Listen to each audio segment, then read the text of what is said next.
హే buddies, కొన్ని సంవత్సరాల క్రితం మనమందరం ఈ ఫోటోను చూసి హనుమంతుడు రియల్ ఫోటో అనుకున్నాం. కానీ దీని వెనుక ఉన్న నిజాన్ని ఇప్పుడు తెలుసుకుందాం రండి. 1998లో సూర్యనారాయణ గారు హిమాలయ యాత్రకు వెళ్ళినప్పుడు తనతో తీసుకువెళ్ళిన కెమెరాలో ఈ ఫోటో క్యాప్చర్ చేయబడింది. అయితే మరలా సూర్యనారాయణ గారు తిరిగి రాలేదు.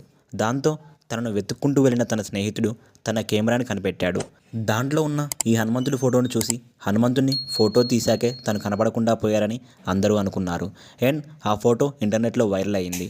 దాంతో అందరూ నిజంగానే సూర్యనారాయణ హనుమంతుని ఫోటో తీశాకే అతను కనపడకుండా పోయారని అందరూ అనుకున్నారు. కానీ నిజానికి ఇది అవాస్తవం. ఆ కెమెరాలో ఉన్న ఫోటోని మనం పూర్తిగా గమనిస్తే హనుమంతుడి వెనకాల టైల్స్ కనిపిస్తాయి. దాంతో ఈ ఫోటో నిజం కాదని, ఇది ఉత్తరప్రదేశ్లో ఒక మందిర్లో నిర్మించబడిందని నిర్ధారించారు. కానీ వాస్తవానికి హనుమంతుడు ఇంకా సజీవంగానే ఉన్నాడు. మన పురాణాల ప్రకారం హనుమంతుడు ఇప్పటికీ హిమాలయాల్లో నివసిస్తున్నారని శాస్త్రాలు చెబుతున్నాయి. దీనిపై మీ అభిప్రాయాన్ని కామెంట్ సెక్షన్లో కామెంట్ చేయండి. Thanks for watching. ఈ వీడియోని లైక్ చేయండి.